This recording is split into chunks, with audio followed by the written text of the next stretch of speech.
चलिए आगे बढ़ते हैं। संख्या का घातांक 1/n स्वरूप में। अब देखिए इसमें दो टाइप का क्वेश्चन है। जैसे अगर मान लीजिए कि पहला है a⁻m। अगर इसको पढ़ना है तो हम कैसे पढ़ेंगे? तो इसको पढ़ते कैसे हैं? एक तो है a का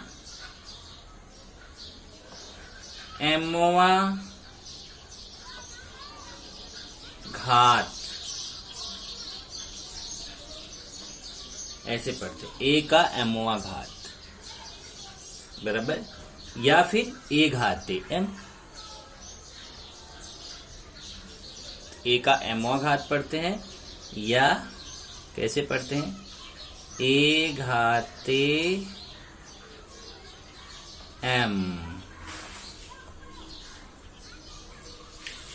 बराबर है। तो ऐसे ही दूसरा जरा देखिए, दूसरा क्या है? अगर मान लीजिए इस तरीके से घात नहीं है, अगर घात ऐसे है a⁻1/n, a⁻1/n, तो इसको कैसे पढ़ेंगे?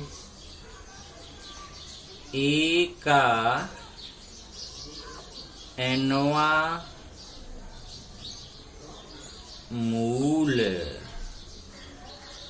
अब यहीं पे समझ जाइए, अगर ऊपर की तरफ कोई संख्या है या अक्षर है तो उसको घात पढ़ेंगे, और अगर नीचे की तरफ वही है, देखिए बटे में है, तो उसको मूल पढ़ेंगे। अब इसी में कुछ और देख लीजिए। जैसे तीसरा देखिए, अगर आपका है a⁻2, तो इसको पढ़ते हैं a का वर्ग, और अगर है चौथा, पांचवा और छठवां, ऐसे 6 में हम क्लियर कर देंगे आपको। अगर a पे घात कितना लगा हुआ है, देखिए a पे घात लगा हुआ है 2, तो उसको पढ़ेंगे a का वर्ग। ये 2 को क्या पढ़ते हैं? वर्ग। और अगर a पे 3 घात लगा है तो उसको पढ़ते हैं a का घन। तो 2 और 3 को पढ़ने का अलग तरीका है। जैसे 2 है तो वर्ग बोलेंगे और 3 है तो घन बोलेंगे। यही अगर नीचे है ऐसे a⁻1/2, इसको पढ़ेंगे a का वर्गमूल। अब देखिए यही अगर 2 ऊपर है तो वर्ग पढ़ेंगे, और 2 नीचे है तो वर्गमूल पढ़ेंगे। ऐसे 3 ऊपर है तो घन पढ़ेंगे, और अगर 3 नीचे है तो इसको पढ़ेंगे घनमूल, a का घनमूल। तो 2 और 3 का ये नियम है। बाकी 4, 5, 6 ऐसा घात है ना, तब आपको ये नियम यहाँ पे लगाना है।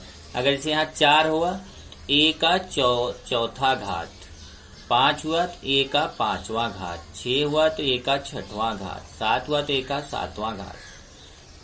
ऐसे यहाँ पे अगर नीचे 4 है तो a का चौथा मूल, नीचे 5 हुआ a का 5वां मूल, नीचे 6 हुआ a का 6वां मूल। इस तरीके से आपको पढ़ना है बराबर। जैसे यहाँ पे कुछ उदाहरण दिए गए हैं, जरा हम वो उदाहरण देख लेते हैं क्या क्या दिया है। उदाहरण में अगर आप देखेंगे तो पहला उदाहरण है, इसमें कुल उदाहरण दिए हैं 3, तो तीनों को मैं ले लेता हूं फटाफट। ये पहला, दूसरा और तीसरा, ऐसा 3 उदाहरण दिया है। पहला देखते हैं। पहला ऐसे लिखा है 128 घाते 1/7। अब इसको कैसे पढ़ेंगे? इसको हमें पढ़ना है तो कैसे पढ़ेंगे?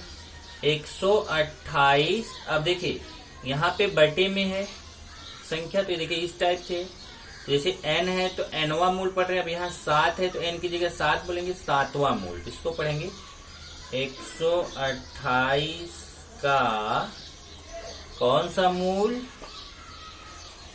7 है। जैसे देखिए n था तो nवां मूल पढ़ा था, तो 7 है तो 7वां मूल। चलिए दूसरा देखते हैं। दूसरा है 900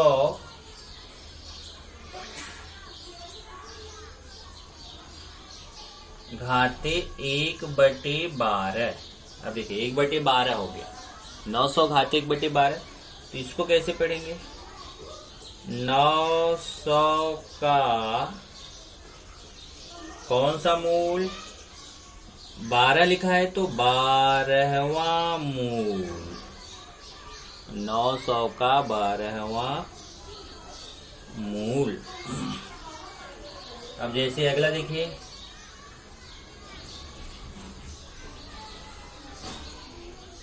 जैसे आपका है 3 कड़ी में 64, ऐसे नहीं बल्कि 64 घाते 1/3। तो इसको क्या बोलेंगे? इसको पढ़ेंगे 64 का 3 लिखा है। देखिए जब 3 लिखा रहेगा तो क्या पढ़ेंगे? घनमूल। 64 का घनमूल। 3 और 2 के लिए ध्यान रखना है, यहाँ 3 और 2 है तो उसके लिए अलग नियम है। 2 के लिए अलग नियम है, 2 के लिए वर्गमूल बोलना है, 3 के लिए घनमूल बोलना है। बटे में है तो ऊपर है तो 2 को वर्ग बोलना है, 3 को घन बोलना है। बाकी 2 और 3 को कोई भी संख्या रहेगी तो उसको इस नियम से हमें जानना है। इसी पे आपका है प्रश्न संग्रह 3.1। प्रश्न संग्रह 3.1 क्या है जरा देखते हैं। 3.1 का पहला प्रश्न क्या है? पहला प्रश्न है प्रश्न 1,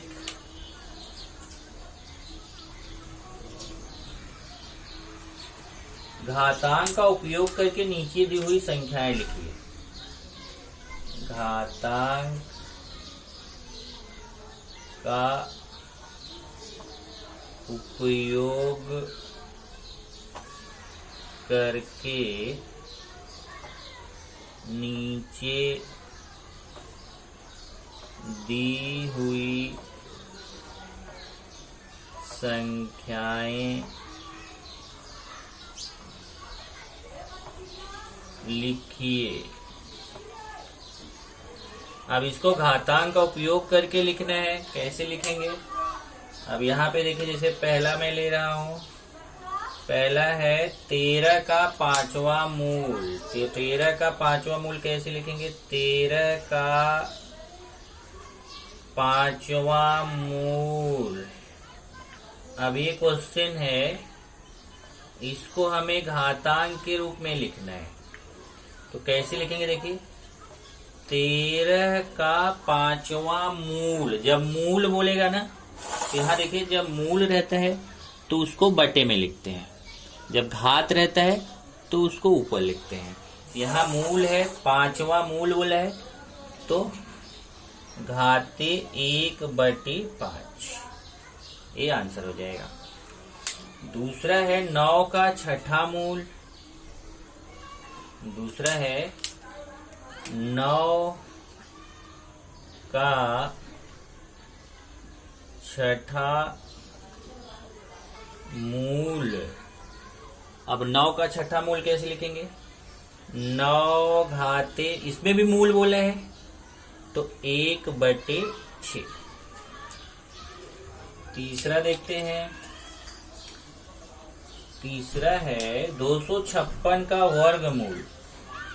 256 का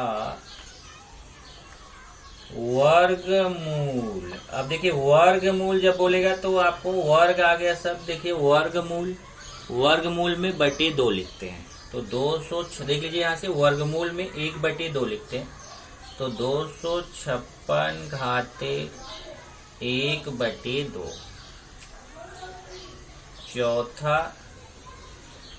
चौथा है 17 का घनमूल। 17 का घनमूल। अब घनमूल को कैसे लिखेंगे? 17 घाते, अब यहाँ देखिए घनमूल को कैसे लिखते हैं? /3, 1/3। तो 17 का घनमूल है तो 17 घाते 1/3। पांचवा है 100 का 8वां मूल। 100 का 8वां मूल। अब 8वां मूल है तो 100 का 8वां बोला है तो 1/8। 100 घाते 1/8। अगला है 30 का 7वां मूल।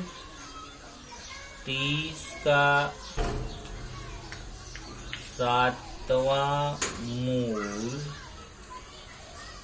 7वां मूल बोलेगा तो 30 घाते 1/7। इससे क्या समझ में आया?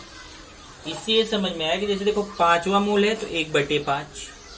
6वां मूल है 1/6। 8वां मूल है 1/8। 7वां मूल है 1/7।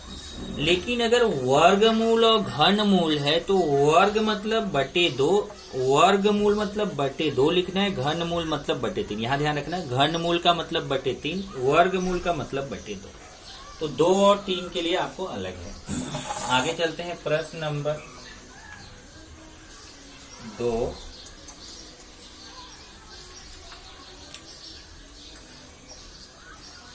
दी गई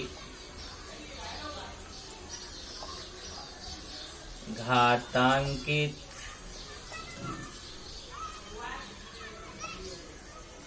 संख्या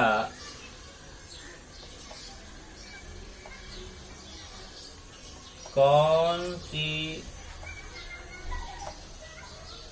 संख्या का कौन सा मूल है? लिखिए।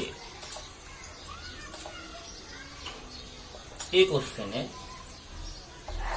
अब इसमें पहला देखते हैं। पहला क्या है?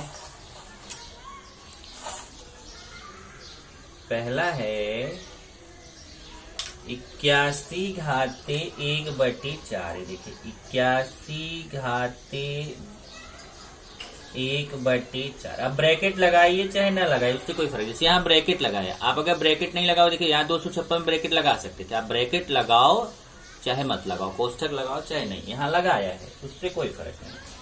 कोष्ठक नहीं लगाते तो भी वही मतलब था। तो यहाँ लिखेंगे 81 का, ये बटे में 4 है तो कौन सा मूल बोलेंगे? 4 है तो चौथा मूल। 81 का चौथा मूल बराबर है। ऐसे ही दूसरा देखते हैं। दूसरा आपका है 49 घाते 1/2। 49 घाते 1/2। तो 49 घाते 1/2 को क्या लिखेंगे? यहां मैं फिर से लिखता हूं इसको। 49 घाते 1/2। अब 1/2 रहता है तो क्या बोलते हैं? वर्गमूल बोलते हैं। 49 का वर्गमूल। ऐसे ही तीसरा देखेंगे। तीसरा क्या है?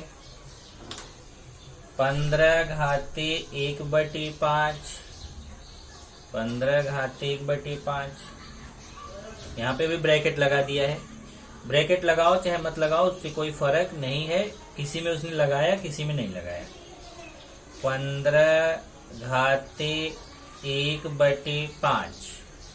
अब इसको कैसे पढ़ेंगे? 15 घाते 1/5 को, ये दशमलव नहीं है। 15 का कौन सा मूल? 5 है तो 15 का 5 बटे में है तो 5वां मूल। 5वां मूल। ओके। अब देखते हैं चौथा। चौथा क्या है? 512 घाते 1/9। अब 1/9 है तो क्या पढ़ेंगे इसको? कौन सा मूल पढ़ेंगे? 9वां मूल पढ़ेंगे कि नहीं? इसको पढ़ेंगे 512 का 9वां मूल। 9वां मूल। ऐसे ही पांचवा है 100 घाते 1/19। तो 100 का 19वां मूल। 100 का 19वां मूल। ये देखो इसी के साथ है। और लास्ट एक और है आपका छठवा है 6 घाते 1/7। इसमें ब्रैकेट लगाया, ब्रैकेट लगाओ चाहे मत लगाओ। तो 6 का कौन सा मूल? 7वां मूल। 6 का 7वां मूल। तो इस तरीके से आपको इसकी प्रैक्टिस करना है।